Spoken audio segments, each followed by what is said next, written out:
स्वागत है आप सभी का स्टडी साइंस 93 में।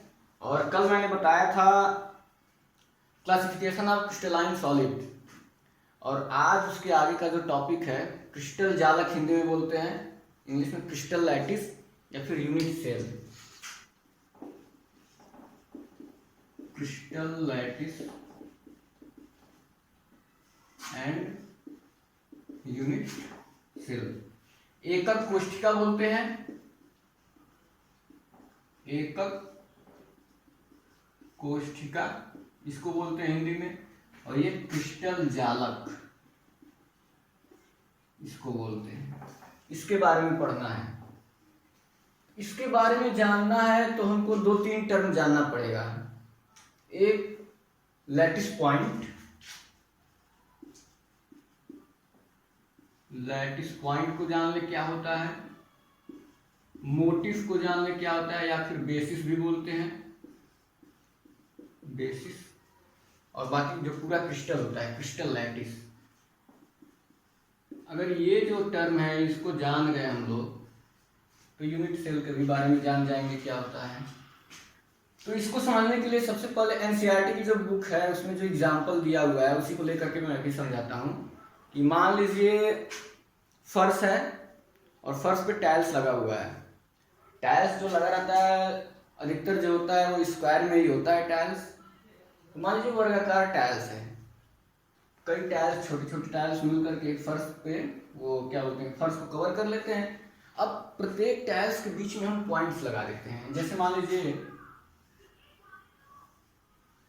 ये कोई फर्श है, इस पे टाइल्स लगा हुआ है वर्गाकार, मैं टाइल्स बना देता हूं। ये टाइल्स है लगा हुआ है किस फर्श पे, एक टाइल्स दो तीन इस तरह से। अब टाइल्स के बीच में हम पॉइंट ले लेते हैं, इमेजिन कर लेते हैं, या फिर क्या बोलते हैं उसमें होल कर लेते हैं, कुछ भी कर लेते हैं, बीच में पॉइंट मान लेते हैं। यहाँ भी यहाँ भी यहाँ भी यहाँ भी इस तरह से पॉइंट मान लेते हैं।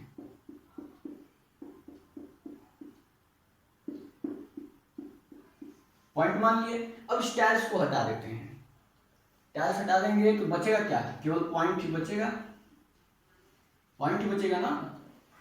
अब ये जो पॉइंट है, इस पॉइंट और ये जो पॉइंट मिला है हमको, ये क्या है, एक रेगुलर अरेंजमेंट है। तो हम यहाँ से कह सकते हैं रेगुलर अरेंजमेंट दिख रहा है, मतलब लॉन्ग रेंज ऑर्डर भी है, और बोल सकते हैं कि हाँ ये क्रिस्टल है। जो भी ये मतलब कि अरेंजमेंट है, ये क्रिस्टल जैसा अरेंजमेंट है ना अरेंजमेंट। पिछले क्लास में मैंने बताया था लॉन्ग रेंज ऑर्डर, और एक के बारे में अगर जान ले, एक पार्ट के बारे में, तो टोटल मतलब जितने भी क्रिस्टल में जितना भी पार्ट है सबके बारे में हम पता कर सकते हैं, प्रिडिक्ट कर सकते हैं। तो वही चीज़ है यहाँ पे। तो ये जो पॉइंट हमको मिला है, एक रेगुलर फैशन में पॉइंट मिला है, एक नियमित आकार में पॉइंट हमको मिला है। तो ये जो पॉइंट है, इस पॉइंट को ही हम बोल सकते हैं लैटिस पॉइंट। क्या बोलेंगे, ये जो पॉइंट रेगुलर पॉइंट मिला है इसको बोलते हैं लैटिस पॉइंट। यहाँ लैटिस पॉइंट लिखा हुआ है। अब इस पॉइंट पे कोई संरचना रख दे, कोई स्ट्रक्चर रख दे। जैसे टाइल्स था, मैंने टाइल्स इस पे रख दिया। जब टाइल्स हर पॉइंट पे टाइल्स रखेंगे तो क्या होगा, एक क्या बोलते हैं एक फिक्स ज्योमेट्री होगी, एक फिक्स ज्योमेट्री हमको मिलेगा, नियमित आकार का कोई वो शेप मिलेगा। अगर हम पॉइंट पे रख दें कोई आकार या फिर कोई स्ट्रक्चर रख देते हैं, तो हम स्ट्रक्चर न रख करके, हाँ जो स्ट्रक्चर रखते हैं, जो भी स्ट्रक्चर हर पॉइंट पे रखेंगे, जो भी स्ट्रक्चर उसको क्या बोलेंगे, जो भी स्ट्रक्चर रखेंगे उसको बोलते हैं मोटिफ। और मोटिफ की जगह पे जो भी स्ट्रक्चर, ये पूरा स्ट्रक्चर जो है रखते हैं मोटिफ। किताब में इस तरह से कुछ करके दिया हुआ है, मोटिफ को ऐसे करके दिया हुआ है, मोटिफ बोला गया है। मोटिफ का मतलब क्या है, या फिर बेसिस। मोटिफ की जगह पे हम क्या ले सकते हैं, मोटिफ की जगह पे कुछ भी हो सकता है। एटम हो सकता है, मॉलिक्यूल हो सकता है, या फिर आयन हो सकता है, कुछ भी हो सकता है मोटिफ की जगह पे। अब ये संरचना जो भी टाइल्स है, टाइल्स को हटा करके और जो भी पॉइंट्स हैं उस पॉइंट पे अगर हम ये रख देते हैं, मोटिफ को रख देते हैं, मोटिफ को रख देते हैं, इस तरह से मोटिफ रख देते हैं हर पॉइंट पे। तो एक रेगुलर फैशन में हमको एक अरेंजमेंट मिल गया, मिला ना अरेंजमेंट। इस तरह से रखते चले जाएं तो एक रेगुलर फैशन में अरेंजमेंट मिल रहा है हमें क्रिस्टल का। तो ये जो पूरा बना हुआ है क्रिस्टल, इसको बोलते हैं क्रिस्टल लैटिस। पूरा जो अरेंजमेंट है ये पूरा, इसको बोलेंगे क्रिस्टल लैटिस। ये 3-4 चीज जो है, 3-4 टर्म जो है वो दिया हुआ है क्रिस्टल लैटिस के बारे में। क्रिस्टल जालक जो होता है, हिंदी वाले भी कोशिश करें कि लैटिस ही बोलें या फिर मोटिफ। मोटिफ को तो हिंदी में भी बेसिस या मोटिफ भी बोलते हैं। ये लैटिस पॉइंट हिंदी वाले भी कोशिश करें कि यही बोलें। ये भी लिखेंगे तब भी चलेगा, लैटिस पॉइंट है तो लैटिस क्या जालक बिंदु हो गया हिंदी में, और क्या यही चीज तो है। तो ये हो गया, हमको इसके बारे में पता चल गया, स्ट्रक्चर जो है वो क्रिस्टल लैटिस हो गया। इसके बाद से आगे क्या दिया हुआ है मैं देख लेता हूं। अब क्रिस्टल जालक जो मिला है उसके कुछ लक्षण हैं, कैरेक्टरिस्टिक्स। क्रिस्टल जालक के कुछ कैरेक्टरिस्टिक्स हैं, वो कैरेक्टरिस्टिक्स जो है उसके बारे में बात कर लेते हैं। जो अभी मैंने बताया वही कैरेक्टरिस्टिक्स है क्रिस्टल जालक के। जो भी कैरेक्टरिस्टिक्स हैं 2D में बना हुआ है ये, जो भी कैरेक्टरिस्टिक, पहला कैरेक्टरिस्टिक जो पॉइंट है, जो भी इसमें पॉइंट मिला है लैटिस में, जो भी पॉइंट है उस लैटिस में मिला जो पॉइंट है उसको क्या बोलते हैं, लैटिस पॉइंट बोलते हैं।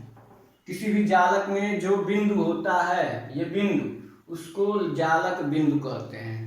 या फिर कोई भी स्ट्रक्चर है उसमें जो भी पॉइंट होते हैं उनको लैटिस पॉइंट बोलते हैं। तो पहला ये हो गया प्रॉपर्टी, लैटिस पॉइंट के बारे में बताया गया है। लैटिस पॉइंट होता क्या है, जो भी पॉइंट है वो लैटिस पॉइंट होता है इसमें।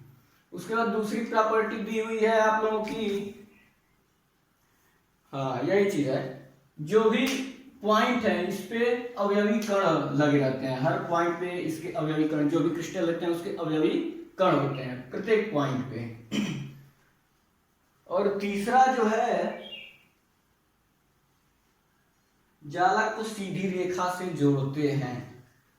जालक को सीधी रेखा से जोड़ते हैं, जो भी लैटिस है उसको सीधी रेखा, जैसे ये है, तो इसको एक सीधी रेखा से जोड़ते हैं ताकि इसका स्ट्रक्चर जो है या फिर ज्योमेट्री पता चल सके, कैसी ज्योमेट्री है सॉलिड की या क्रिस्टल की, कैसी ज्योमेट्री है। तो 3 चीजें हमको पता चली। पहली चीज क्या है कि जो भी पॉइंट होते हैं लैटिस पॉइंट होते हैं, और जो पॉइंट पे वो होते हैं, जो भी पॉइंट पे मोटिफ होते हैं, मोटिफ वो अणु, परमाणु या फिर आयन होते हैं। दूसरा पॉइंट मतलब जो भी मोटिफ, क्या है मोटिफ यही है, तो ये मोटिफ की जगह पे क्या होता है, एटम होते हैं, मॉलिक्यूल होते हैं या फिर आयन होते हैं। तीसरी प्रॉपर्टी ये थी कि हिंदी है थोड़ा टफ लग रहा है हिंदी बोलना। वही सीधी रेखा में अगर जालक को जोड़ते हैं तो फिर वो क्या होता है, उसका स्ट्रक्चर पता चलता है हमको। तो ये चीजें हो गई क्रिस्टल जालक के बारे में। अब हमको पढ़ना है यूनिट सेल, थोड़ा यूनिट सेल के बारे में जान लेते हैं। क्रिस्टल जालक में कोई दिक्कत है किसी को? जानना ही क्या था, केवल लैटिस पॉइंट जानना था, फिर मोटिव जानना था, मोटिव के बाद पूरा क्रिस्टल लैटिस जानना था। मोटिव की जगह पे होता क्या है, तो ये होता है, और तीन कैरेक्टरिस्टिक था। जो पॉइंट है उसको लैटिस पॉइंट बोलते हैं, और जो ये मोटिव होता है, मोटिव की जगह पे क्या होता है, एटम, मॉलिक्यूल या आयन होते हैं। और फिर क्या तीसरा कैरेक्टरिस्टिक था, वही सीधी रेखा में जब जोड़ते हैं तो उससे ज्योमेट्री प्राप्त होता है किसी भी क्रिस्टल का, इसलिए उसको सीधी रेखा में जोड़ते हैं। ये पॉइंट एक सीधी रेखा में जोड़ दिए, फिर यहाँ से लेके यहाँ तक सीधी रेखा में। इसके बाद से चलते हैं एकक कोष्ठिका पे, इसको साफ करते हैं।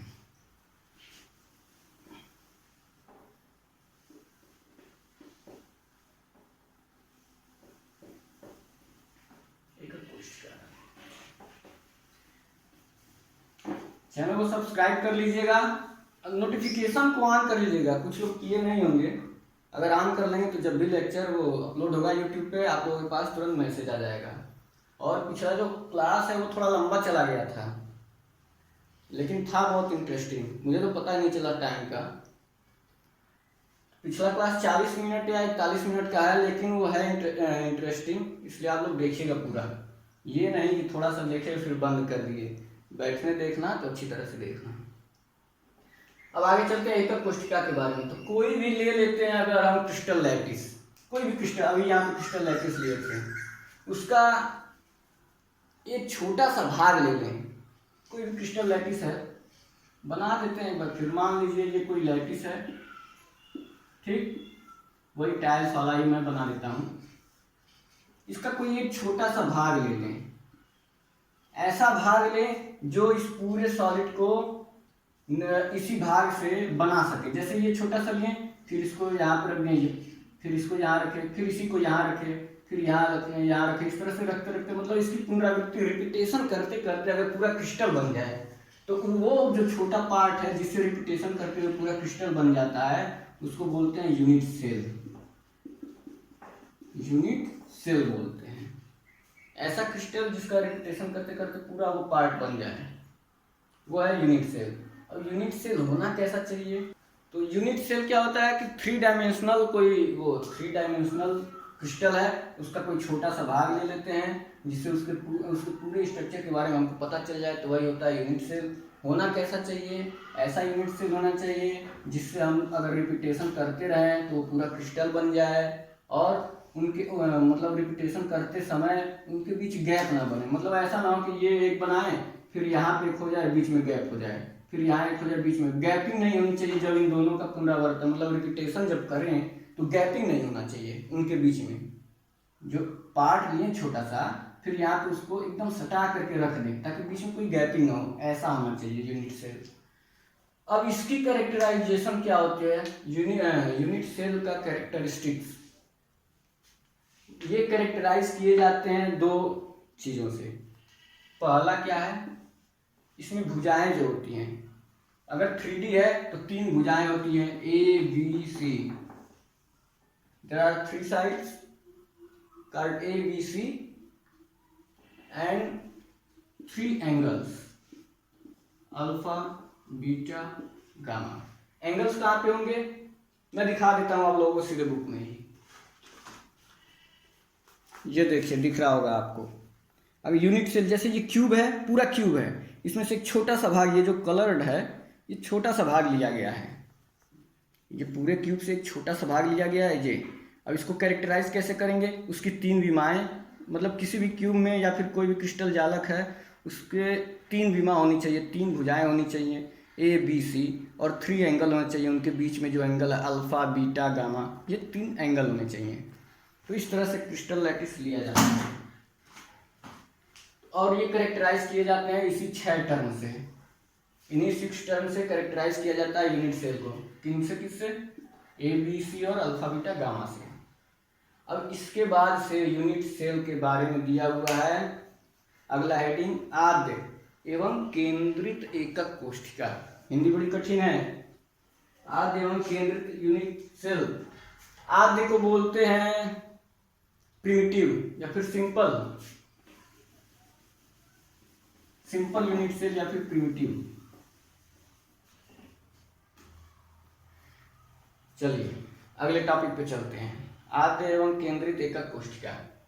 तो जो यूनिट सेल है,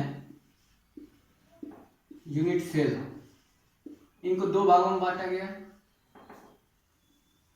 2 भागों में। बहुत ही आसान है ये, सबसे आसान मुझे लगता है यही होगा टॉपिक। पूरे चैप्टर का सबसे आसान टॉपिक अगर कुछ होगा तो ये होगा। यूनिट सेल 2 भागों में बांटा गया है। पहले भाग को बोलते हैं आद्य एकक कोशिका। आद्य,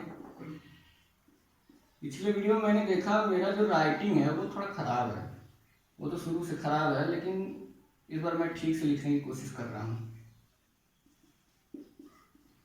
इसको क्या बोलते हैं इंग्लिश में? प्रिमिटिव। प्रिमिटिव स्पेलिंग देख लीजिएगा, या फिर सिंपल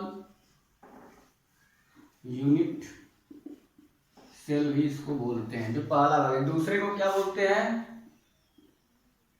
दूसरे को बोलते हैं हिंदी में केंद्रित एकक कोशिका। केंद्रित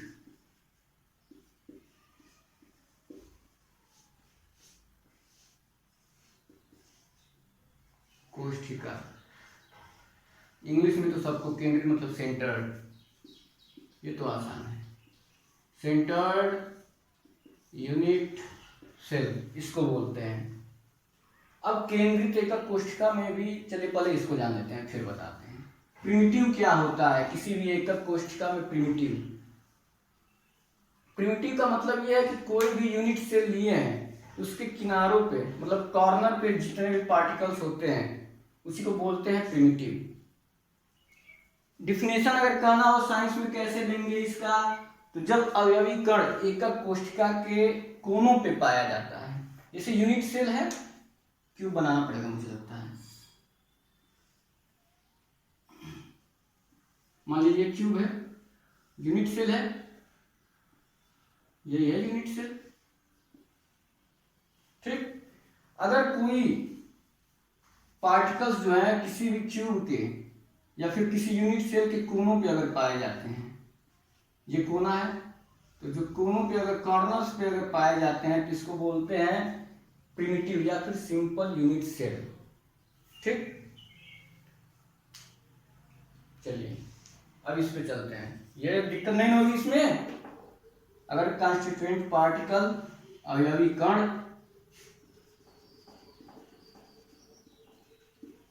कॉन्स्टिट्यूएंट पार्टिकल अगर कोनों पे कॉर्नर्स पे पाए जाएं, किसी भी यूनिट सेल के कोनों पे पाए जाए तो उसको बोलते हैं प्रिमिटिव या फिर simple unit cell. Centred unit cell का क्या होता है कि यदि कॉन्स्टिट्यूएंट पार्टिकल कोनों के अलावा और कहीं पाया जाए तो वो होता है सेंटर्ड यूनिट सेल, मतलब कॉर्नर के अलावा और कहीं भी पाया जाए, ये कॉर्नर को छोड़ के और कहीं भी अगर पाया जाए कॉन्स्टिट्यूएंट पार्टिकल किसी यूनिट सेल में तो वो कहलाता है centred unit cell. Okay, centred unit cell कहाँ कहाँ पाया जा सकता है उसके आधार पे बांटा गया है 3 भागों में। 3 भागों में मतलब कौन कौन सा? पहला दिया हुआ है, इंग्लिश में तो मुझे याद है, हिंदी में देखना पड़ेगा। पहला है body centred unit cell, body centred unit cell.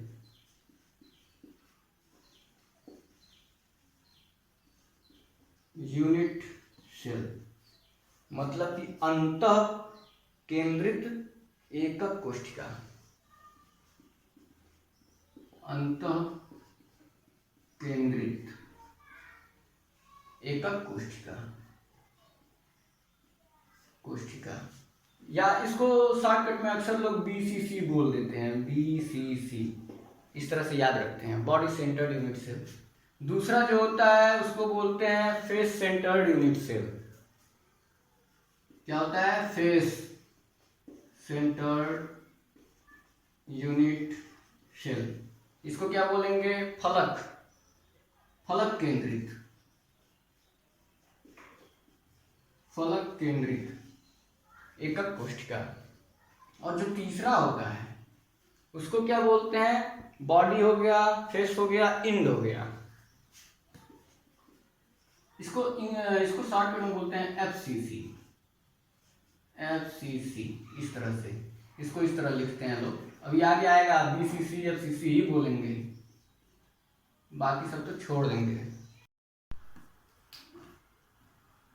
End centred unit cell, इसको हिंदी में क्या बोलते हैं? अंत्य बोलते हैं, अंत्य, अंत्य केंद्रित, केंद्रित यूनिट सेल।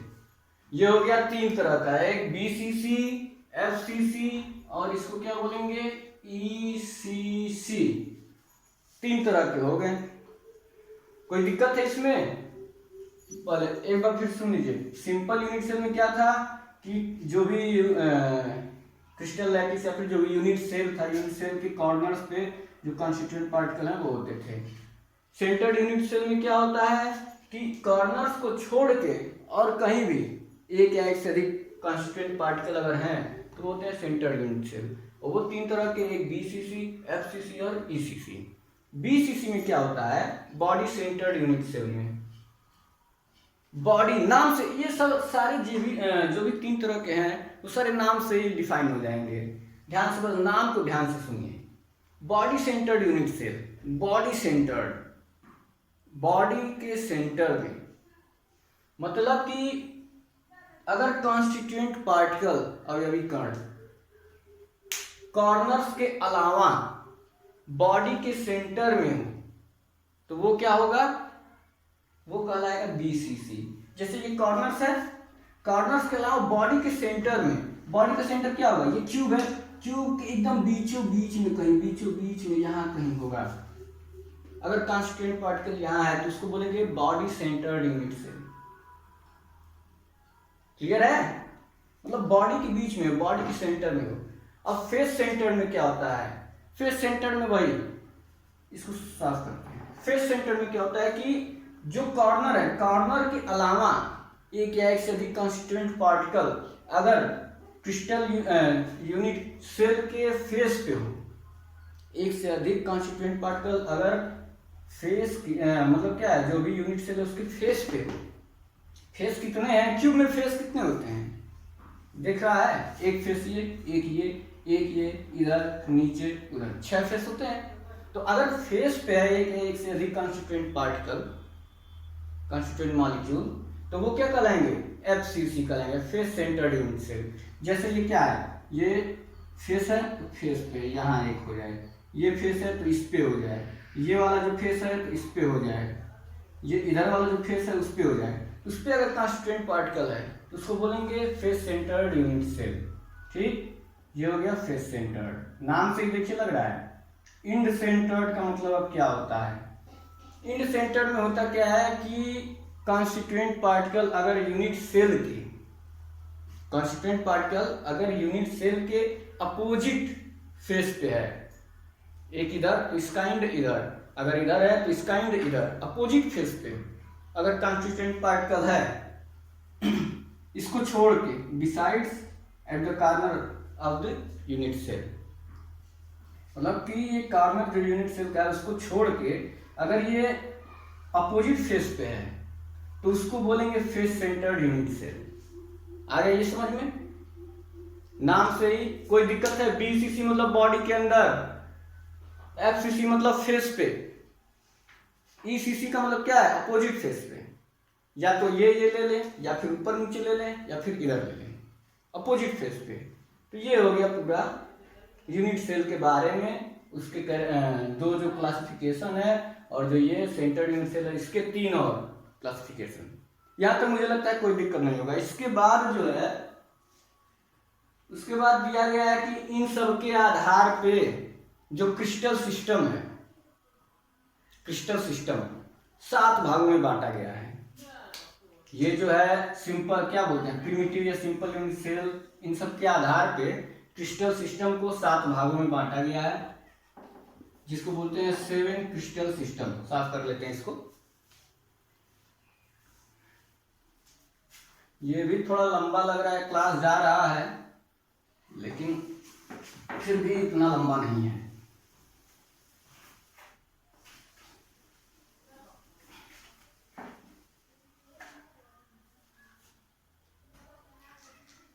तो 7 भागों में बांटा गया है, जिसको बोलते हैं 7 क्रिस्टल सिस्टम। और होते क्या है 7? ये भी तो कोई पूछ सकता है कौन कौन से भाग हैं 7 क्रिस्टल सिस्टम। तो एनसीईआरटी की अगर बुक है तो उसको देखिएगा, उसमें मोनोक्लिनिक, ट्राइक्लिनिक, आर्थोरोम्बिक इस तरह से करके 7 हैं। और वो 7 जो क्रिस्टल सिस्टम है वो 14 तरह के, जो 7 क्रिस्टल सिस्टम है, यहां लिख देता हूं, जो 7 क्रिस्टल सिस्टम है वो 14 तरह की लैटिस शो करते हैं। 14 तरह के लैटिस शो करते हैं, जिनको बोला गया है ब्रेवेज लैटिस। ब्रेवेज लैटिस तो बोलते हैं कि जो ब्रेवेज लैटिस होते हैं 14 ब्रेवेज लैटिस होते हैं, 7 क्रिस्टल सिस्टम होते हैं। क्या क्या होते हैं मैं दिखा देता हूं आप लोगों को। एक मेरे पास बुक है, देखिए। अब प्रोजेक्टर की व्यवस्था नहीं है, अभी लॉकडाउन में ज़्यादा कोई सुविधा नहीं है मेरे पास, फिर भी जो सुविधाएं हैं उसमें मैं कोशिश कर रहा हूं कि आप लोगों को अच्छी तरह से पढ़ा सकूं। ये देखिए क्रिस्टल सिस्टम क्यूबिक है, टेट्रागोनल है, आर्थोरोम्बिक है। हिंदी वाले में भी होगा, देख लीजिएगा आप लोग। आर्थोरोम्बिक, हेक्सागोनल, या फिर आर्थो क्या है रोम्बोहेड्रल या फिर ट्राइगोनल बोलते हैं, ट्राइक्लिनिक, मोनोक्लिनिक। ये 7 क्रिस्टल सिस्टम है, 1 2 3 4 5 6 7, 7 क्रिस्टल सिस्टम हो गए। और इसके अंदर जो पॉसिबल वेरिएशन है या फिर कितने तरह के लैटिस होते हैं वो 14 होते हैं। कौन कौन से? क्यूबिक के अंदर ये 3 होते हैं, primitive, body centred, face centred. इसमें क्या होता है? Primitive, body centred. इसमें क्या होता है? ये चारों होता है। इसमें प्रिमिटिव, ये अगर कुल देखा जाए 7 क्रिस्टल सिस्टम में, तो ये कुल 14 तरह के लैटिस होते हैं जिनको ब्रेवेज लैटिस बोलते हैं। जैसे गिन लीजिए, 1 2 3 4 5 6 7 8 9 10 11 12 13 और ये 14। तो यही बोला जाता है 7 क्रिस्टल सिस्टम है और 14 ब्रेवेज लैटिस हैं। यहाँ पे ब्रेवेज लैटिस के बारे में दिया है, ये 7 क्रिस्टल सिस्टम दिया है। इसके बारे में ज़्यादा डीप दिया नहीं है, बस केवल ऊपर ऊपर से दे करके छोड़ दिया, इसलिए मैं भी ज़्यादा अंदर नहीं जाऊँगा। और अगले क्लास में मैं बताऊंगा कि यूनिट सेल में नंबर ऑफ एटम, ये तो और आसान है। जो अब समझ गया बीसीसी, ईसीसी, एफसीसी या प्रिमिटिव, जो जान गया कहाँ होता है, सेंटर में होता है या फिर कोनों पे होता है, वो निकाल लेगा कि अगर कोई सिंपल क्यूबिक यूनिट सेल है उसमें नंबर ऑफ एटम कितने होंगे, कोई बीसीसी वाला है उसमें नंबर ऑफ एटम कितने होंगे, कोई क्यूब है बीसीसी वाला उसमें स्ट्रक्चर है, बीसीसी क्रिस्टल सिस्टम है वो, ठीक, तो उसमें कितने नंबर ऑफ एटम होंगे एक यूनिट सेल में, या फिर एफसीसी है तो उसमें कितने नंबर ऑफ एटम होंगे, ये अगले क्लास में मैं बताऊंगा।